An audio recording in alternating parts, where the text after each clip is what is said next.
HLB 주주 여러분 반갑습니다. 오늘을 차트나 수급 얘기로 시작하지 않겠습니다. HLB 주주분들은 이 종목을 누구보다 오래 깊이 들여다보신 분들이니까요.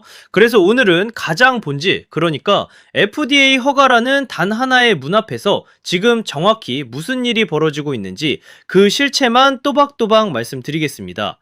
먼저 오늘 나온 기사부터 보겠습니다. 핵심은 딱 하나예요.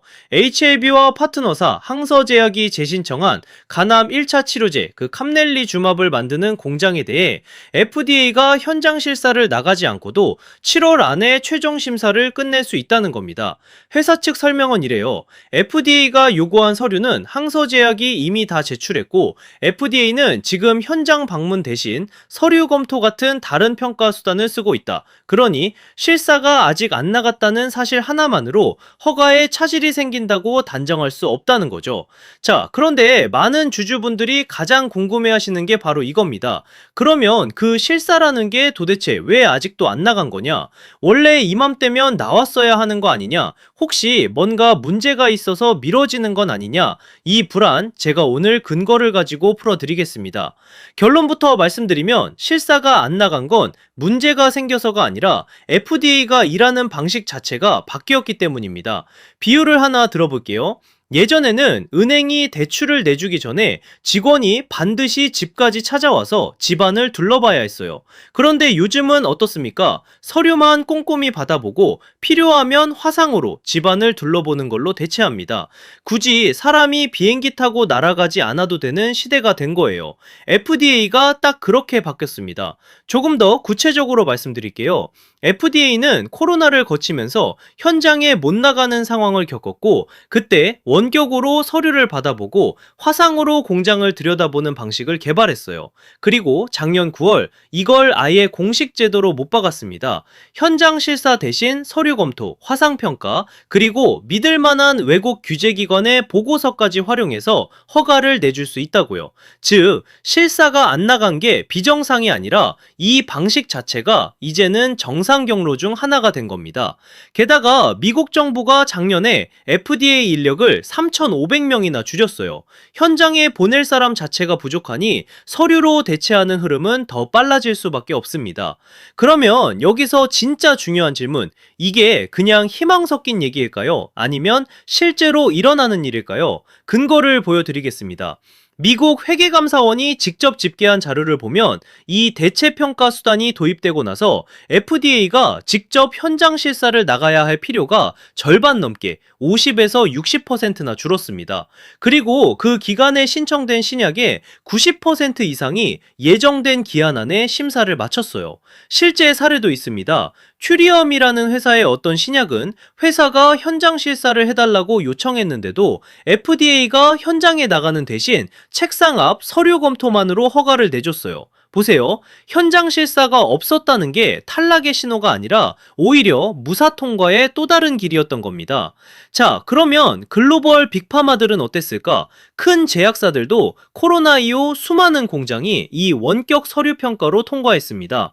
핵심은 FDA가 어떤 잣대로 고르느냐인데요. 과거에 실사 이력이 깨끗한 공장인지, 서류만으로도 충분히 검증되는지, 그리고 환자에게 시급하게 필요한 약인지를 봅니다. 간암 1차 치료제라는 건 지금 미국에 마땅한 대안이 없는 환자가 절박하게 기다리는 약이에요. 시급한 공중보건 수요가 필요한 신약입니다. 이게 바로 FDA가 서류 검토라는 빠른 길을 택할 가장 강력한 이유가 됩니다. 길게 늘어선 줄에서 응급 환자가 먼저 들어가는 것과 똑같은 이치예요. 그러면 FDA의 의도는 뭐냐? 그리고 이런 경우 실사는 보통 언제쯤 결정되느냐? 정리해드릴게요. FDA는 심사 막바지, 그러니까 최종 결정 기한이 임박했을 때 실사를 내보낼지 서류로 가름할지를 확정하는 경우가 많습니다. 다시 말해, 지금 실사 통보가 없다는 건 늦은 게 아니라 아직 그 막바지 판단 구간에 들어와 있다는 뜻일 수 있어요. 마라톤으로 치면 결승선 바로 앞 마지막 코너를 돌고 있는 거지 길을 잃은 게 아니라는 겁니다. 만약 FDA가 서류로 충분하다고 판단하면 현장 실사 없이 그대로 결론으로 직행하고 한 가지만 더 보고 싶다면 짧은 화상평가를 한번 끼워 넣는 식이죠. 어느 쪽이든 실사 한 건이 안 나갔다는 사실만 떼어내서 불길하게 읽을 근거는 없습니다. 자, 그러면 회사가 말한 서류 심사 종결 가능성, 이게 신빙성이 있는 거냐? 그리고 이게 HAB와 항서제약에만 해당되는 특별한 얘기냐? 짚고 넘어갈게요. 이건 이 두 회사한테만 적용되는 특혜가 아니라 미국에 허가를 신청하는 모든 회사에 똑같이 열려있는 제도입니다. 다만 그 제도의 혜택을 가장 크게 받을 수 있는 조건, 그러니까 시급한 항암제이고 서류가 이미 다 갖춰졌다는 조건에 HLB와 항서제약이 정확히 들어맞는다는 게 핵심이에요. 제도는 모두에게 열려 있지만 그 문으로 가장 빨리 들어갈 자격을 갖춘 게 바로 이 케이스라는 겁니다. 저는 이렇게 정리하고 싶습니다. 제도도 있고 통계도 있고 실제 사례도 있습니다. 그러니 허무맹랑한 얘기가 아니라 충분히 일어날 수 있는 정상적인 시나리오 중 하나라는 건 분명해요. 다만 솔직하게 말씀드리겠습니다. 최종 결정은 오직 FDA만 내립니다. 서류만으로 끝날 수도 있고 막판에 화상평가 한 번을 요구할 수도 있어요. 회사는 지금까지 FDA로부터 추가 보완 요청에 대한 답변을 다 마쳤고 별도의 추가 통보를 받은 게 없다고 했지만 그게 곧 100% 승인을 보장하는 건 아닙니다. 그래도 한 가지는 분명합니다. 지금 이 종목을 두고 보이지 않는 거대한 힘겨루기가 벌어지고 있어요. 한쪽에는 블랙록, 다른 한쪽에는 공매도 세력입니다.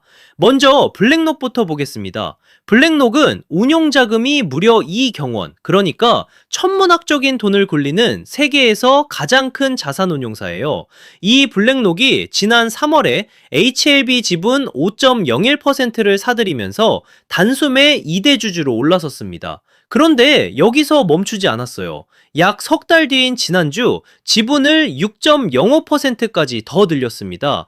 보유 주식이 666만 주에서 800만 주를 넘겼어요. 이제 진양곤 회장님을 비롯한 최대 주주 측 지분 9.19%와의 격차가 불과 3% 안팎까지 좁혀졌습니다.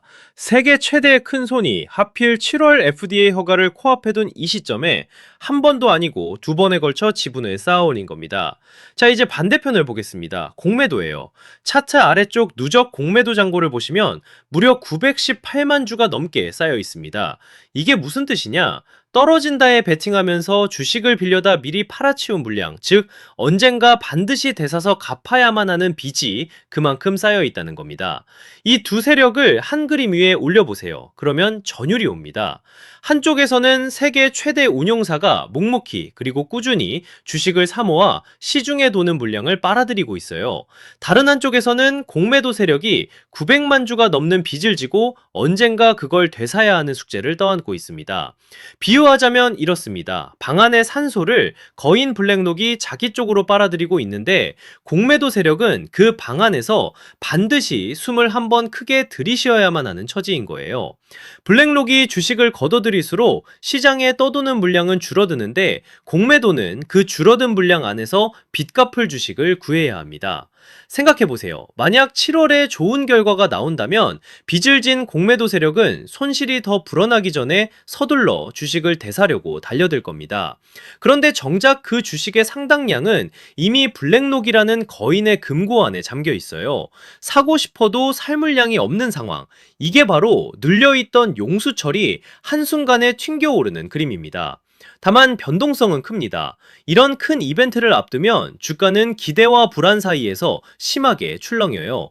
그러니 한 번에 전부를 거는 베팅이 아니라 분할로 호흡을 나누면서 대응하시는 게 맞습니다. 자, 그런데 사실 우리가 여기서 더 주목해야 될 부분이 있습니다. 사실 AI 산업을 자세히 들여다보면 주식시장에서 흥미로운 문제가 하나 있습니다. 시장에서 가장 큰 돈은 좋은 기업을 발견해서 버는 것이 아니라 시대가 바뀌는 순간을 발견해서 벌게 됩니다. 과거에는 스마트폰의 시대가 있었고 그 다음에는 전기차의 시대가 있었습니다. 그리고 지금 월가는 AI를 움직이는 메모리의 시대에 베팅하고 있습니다. 그런데 여기서 한 가지 질문이 남습니다. 만약 메모리 다음 시대가 온다면 시장 시장은 어디를 바라보게 될까요? 사실 AI가 커질수록 연산보다 더 중요한 문제가 생깁니다. 바로 데이터를 얼마나 빠르게 이동시키느냐입니다. 최근 반도체 업계에서는 전자가 아니라 빛으로 데이터를 보내려는 시도가 시작되고 있습니다. 마치 구리선을 깔아놓은 고속도로가 포화 상태에 이르자 아예 새로운 고속철도를 만드는 것과 비슷합니다. 이 기술을 광반도체 혹은 실리콘 포토닉스라고 부릅니다. 과거 AI 투자자들은 엔비디아를 찾았습니다. 그 다음에는 HBM을 찾았습니다. 그리고 지금 일부 자금은 AI가 HBM 다음에 무엇을 필요로 할지 찾기 시작했습니다.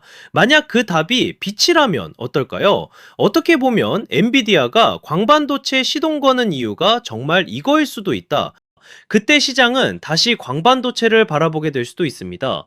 HBM이 오늘의 금광이라면 광반도체는 아직 지도에도 표시되지 않은 금맥일 수 있습니다.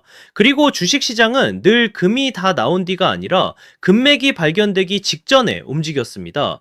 지금부터 말씀드릴 종목은 현재의 AI 수혜주가 아니라 AI 다음 퍼즐에 베팅하는 종목입니다. 광반도체 다음을 준비하고 있는 기업인데요. 이미 엔비디아와 SK하이닉스는 광반도체 이후에 숨겨진 무기를 준비하고 있습니다. 바로 양자 컴퓨터를 GPU와 한 몸이 되게 결합시키는 기술입니다.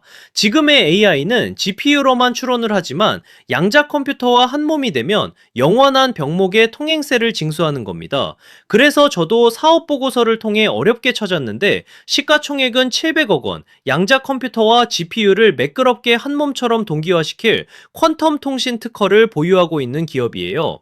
주가는 단돈 2,000원 수준입니다. 흑자가 나고 있어요. 그래서 공시를 통해 어렵게 발굴한 종목인데 저는 쫓기듯 따라 사는 거 안 좋아해요. 조급해 하실 필요 없어요. 좋은 자리 오면 제가 먼저 차분히 말씀드릴 테니까요. 지금 종목명을 바로 풀면 시가총액이 워낙 낮아 매수가 몰려 흐름이 망가지니 문자 주신 분들께만 따로 알려드리는 겁니다. 천천히 좋은 자리에서 같이 가시죠. 010-2747-7435로 양자라고 문자 한 통만 남겨주시면 이 기업의 보고서와 평단 흐름, 대응 기준까지 무료로 정리해서 보내드리겠습니다. 영상 마음에 드셨다면 화면 하단 구독과 좋아요, 정말 10초도 안 걸리는데 어려운 일 절대 아니니 꼭 부탁드립니다. 그리고 댓글에 응원의 한마디 남겨주시면 앞으로도 좋은 종목 발굴하고 분석하는 데 큰 힘이 됩니다. 감사합니다.